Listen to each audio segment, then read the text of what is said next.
Ele fez uma engenharia genética com as novilhas lá. Ele criou as novilhas vermelhas de propósito já para vender para Israel. Imagina, cara, esse cara pode ter contribuído pro apocalipse, né?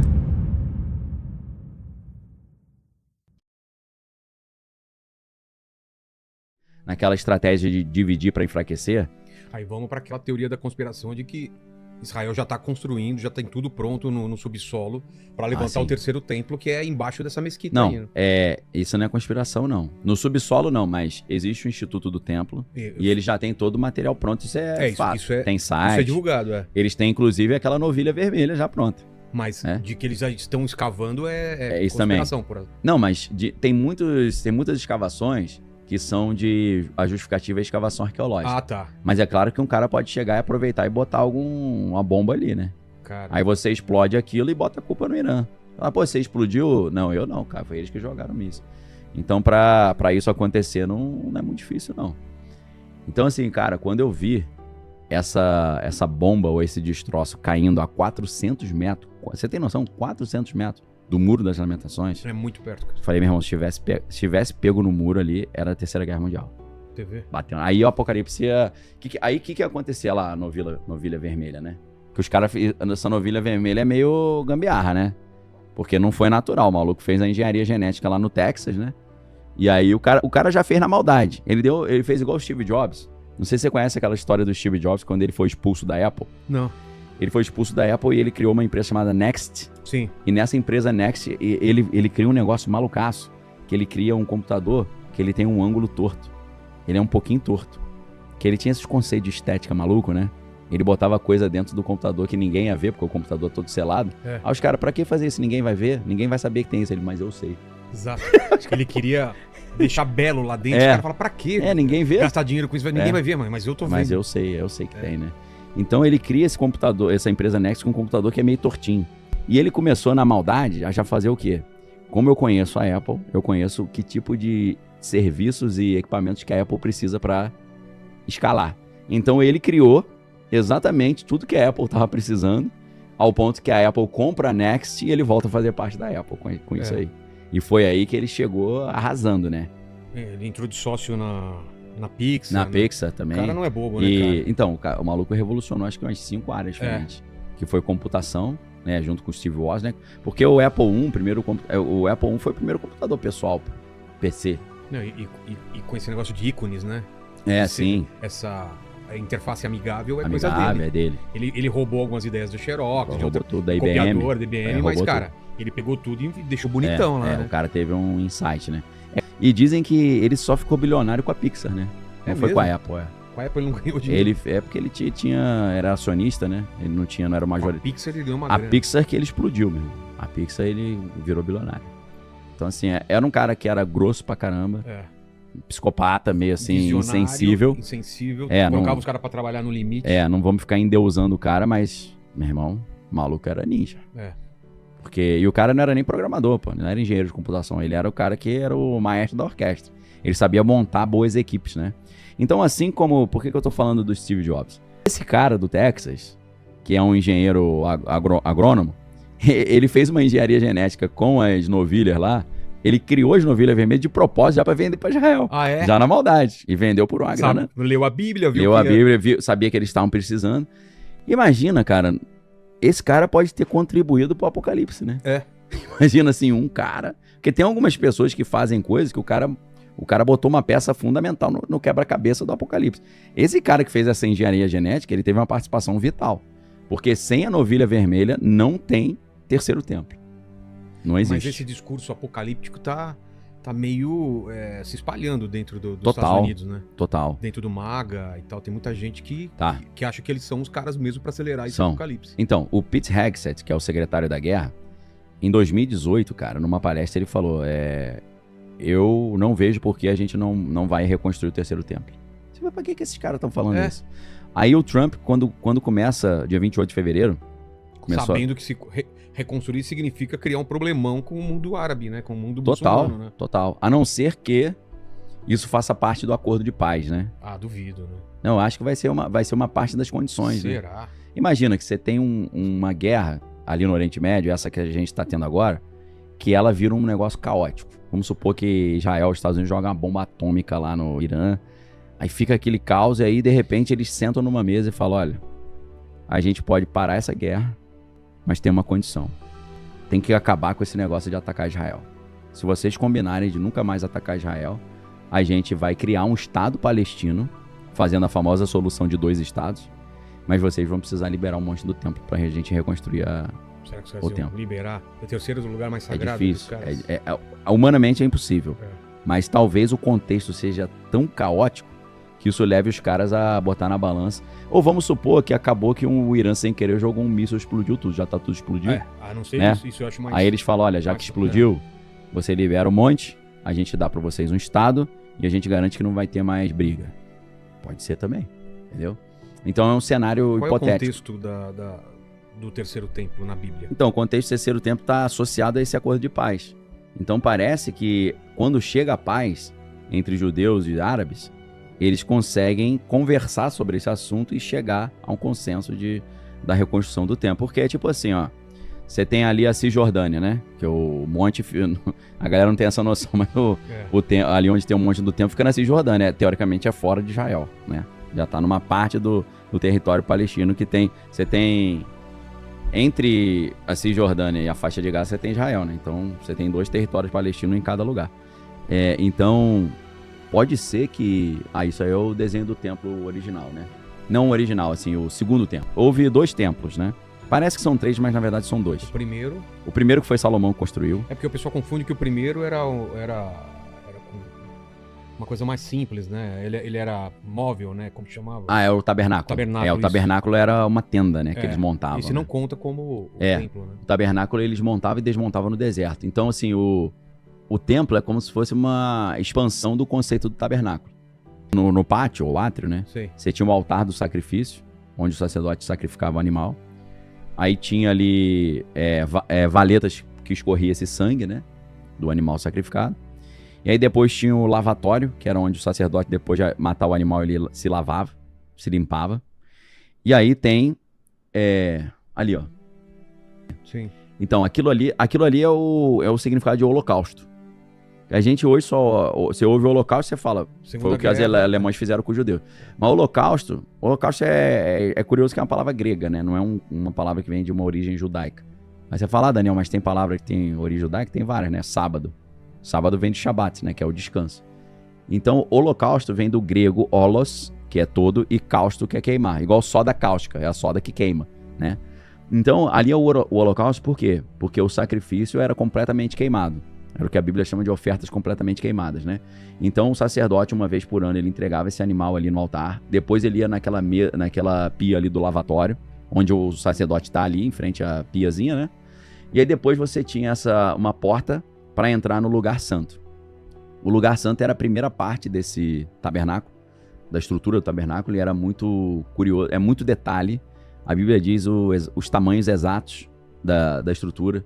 A Bíblia fala do tipo de tecido, dos elementos que teriam que ser usados, o tipo de madeira, é muito detalhado, tá?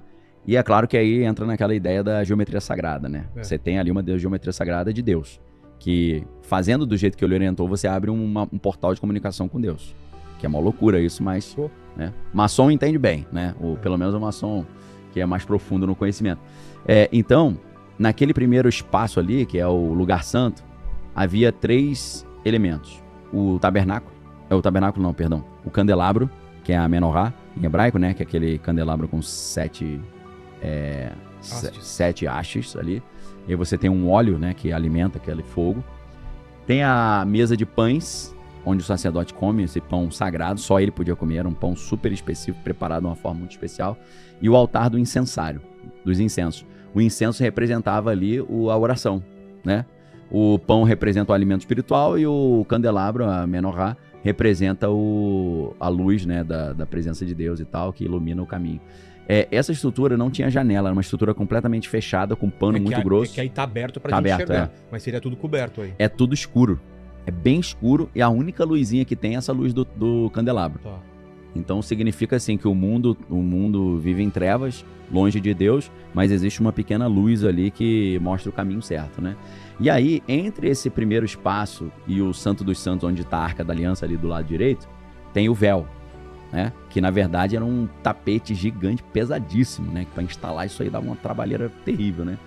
E o que acontecia? Uma vez por ano, o Kohen HaGadol, né? Que é o Kohen é sacerdote, né? Gadol é grande. O grande sacerdote, o sumo sacerdote, ele passava por esse tapete, né? Gigante, essa cortina gigante. E era algo extremamente perigoso, extremamente tenso. Porque se esse cara tivesse errado 1 milímetro no que Deus tinha mandado fazer, ele morria. Imagina a adrenalina do maluco, né? Não é? Colocava um sininho no pé dele, não era? Colocava o sininho e colocava uma corda amarrada no pé dele. Pra se ele morrer lá dentro, a galera puxa. É, porque ninguém pode entrar, se não morre... Sim, então vai morrendo todo mundo. Aí fica uma pilha de gente. Doideira, cara. Aí fica o sininho, às vezes... Eu não queria ser esse maluco aí, não. Não, cara, é loucura.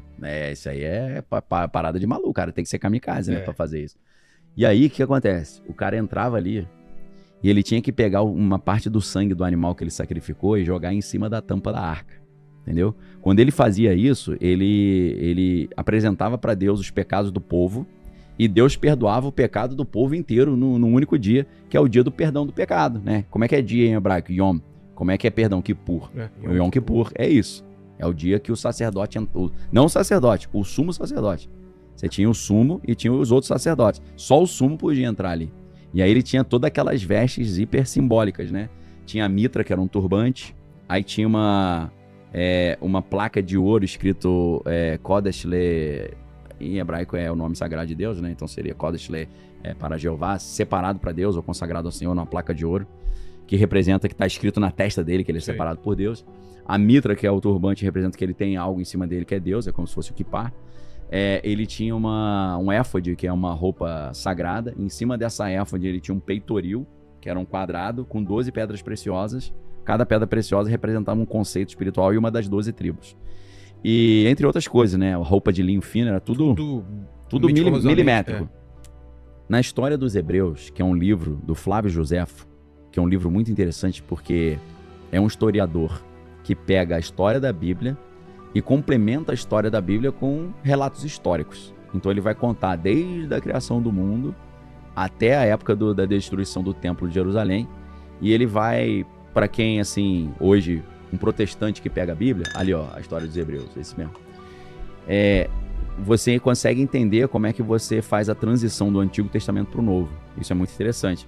Na Bíblia protestante, você não tem os livros de Macabeus, por exemplo. Os livros de Macabeus te ajudam um pouco a entender essa transição do Antigo para o Novo Testamento. Porque na Bíblia, o último livro do Antigo Testamento é o livro de Malaquias. Mas ele não é o livro, cronologicamente, mais perto do Novo Testamento. Os livros mais perto do Novo Testamento são Esdras e Neemias, que é a galera que está reconstruindo Jerusalém depois da destruição babilônica. Então, entre a época de Esdras e Neemias e Jesus, que é o Novo Testamento, tem 400 anos, que tem um gap. Ou seja, entre o Antigo e o Novo Testamento tem um gap que você salta de uma realidade do povo de Deus para outra. Por quê? Na época de Jesus, você tinha um rei chamado Herodes, e esse rei não era judeu. Você fala, como é que chegou a um ponto de ter um rei que não era judeu? Você tinha 4 seitas judaicas, fariseu, saduceu, essênio e zelote. Você tinha o Império Romano que não existia nesses 400 anos, ele surgiu nesse período, nesse intervalo, né? Então você vê um mundo completamente diferente. Aí você fica com uma falta de conteúdo para entender como é que esse mundo sem fariseu, saduceu, essênio e zelote, sem romanos e sem Herodes, como é que esse mundo foi construído? Então, o livro A História dos Hebreus te ajuda a entender, ela vem numa linearidade. Teve a revolta dos Macabeus, aí o Império Romano dominou aquela região, o Império Romano não quis colocar um judeu como rei, tirou, né, essa função dos judeus e pegou um cara que era idumeu ou edomita, que é de um povo que sai ali da descendência de Abraão. Abraão, ele teve um filho chamado Isaac, né? O Isaac, ele teve 2 filhos gêmeos chamados Esaú e Jacó.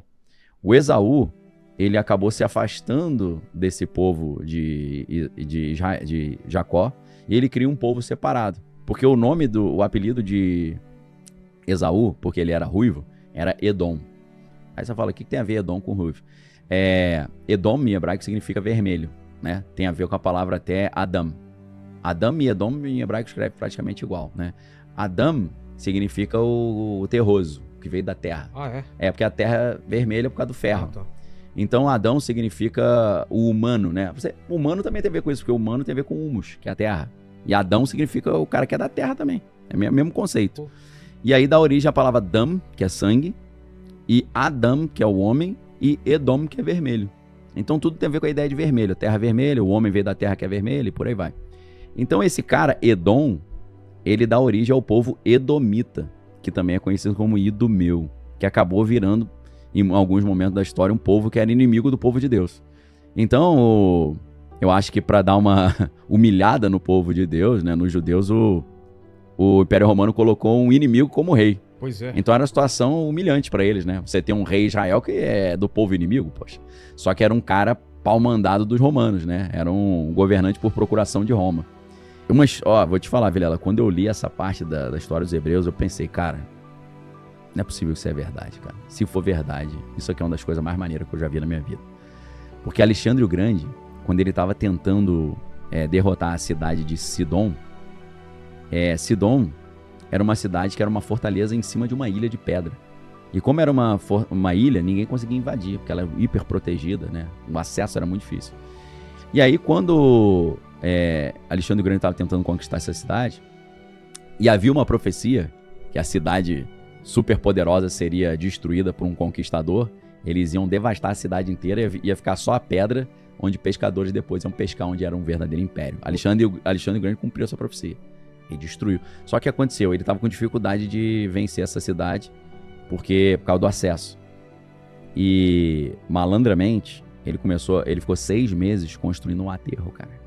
Ele foi aterrando da praia até a ilha para chegar com os soldados. No dia que ele encostou, ele destruiu a cidade. O cara ficou 6 meses. Nesses 6 meses, ele pediu a ajuda de Israel. Falou, vem me ajudar a destruir Sidom, que depois eu dou uma moral para vocês. Aí, o rei de Israel falou, não vou te ajudar. Aí ele falou, tu não vai me ajudar não? Quando eu terminar esse serviço eu vou aí pra te arrebentar. E aí ele termina o serviço lá e ele chega com sangue nos olhos, né? Falou, vou arrebentar geral. Só que o que acontece? O sumo sacerdote botou a roupa, tipo o Papa recebendo os alienígenas, né? Sim. Que a gente vê nos filmes. Em vez do rei ir lá pra bater um papo com o Alexandre e falar, foi mal eu não ter te ajudado, né? Me desculpa. Mandaram o sumo sacerdote. Isso segundo Flávio Josefo, esse historiador, História dos Hebreus. Alexandre o Grande vem irado e fala, vou matar todo mundo. Quando ele vê o sumo sacerdote, ele se ajoelha diante do sumo sacerdote. Cara, eu falei, isso deve ser mentira, né? Porque Alexandre o Grande vai se ajoelhar diante de alguém, meu. O cara que se achava Deus, filho de Zeus. E aí, o que a história conta, cara? O sumo sacerdote ficou totalmente constrangido, não entendeu nada, né? Que ele foi lá esperando morrer, né? Aí o cara se ajoelha, Alexandre o Grande se ajoelha. E aí ele falou, não, que isso? Imperador, não faça isso e tal.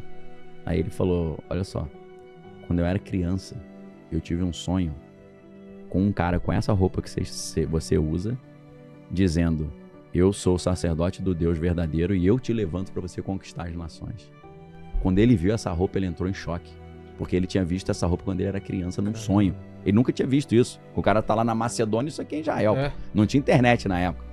E aí, o Flávio Josefo diz que Alexandre o Grande concluiu que o Deus verdadeiro era o Deus de Israel e foi o Deus que chamou ele para fazer essa arruaça toda. E é claro que foi, porque a Bíblia já tinha falado isso na época de Daniel, que foi bem antes. Que o Alexandre o Grande, ele é a cintura de bronze. E o Daniel explica isso. Ele só não fala que o nome dele será Alexandre o Grande, filho de Filipe II da Macedônia. Ele só não dá o CPF do cara. Mas ele diz que vai se levantar alguém da Grécia que vai derrubar o Império Medo-Persa e vai construir um novo império. Então, cara, isso é uma das coisas mais interessantes que eu já li na minha vida. Você descobrir que, se isso for verdade, que Alexandre o Grande reconhece que o Deus verdadeiro é o Deus de Israel. E aí ele decide, em vez dele destruir Israel, ele abençoa Israel, dá um monte de presente, faz um monte de coisa a favor, né? De tão marcante que era essa roupa, né? A roupa era um negócio completamente singular.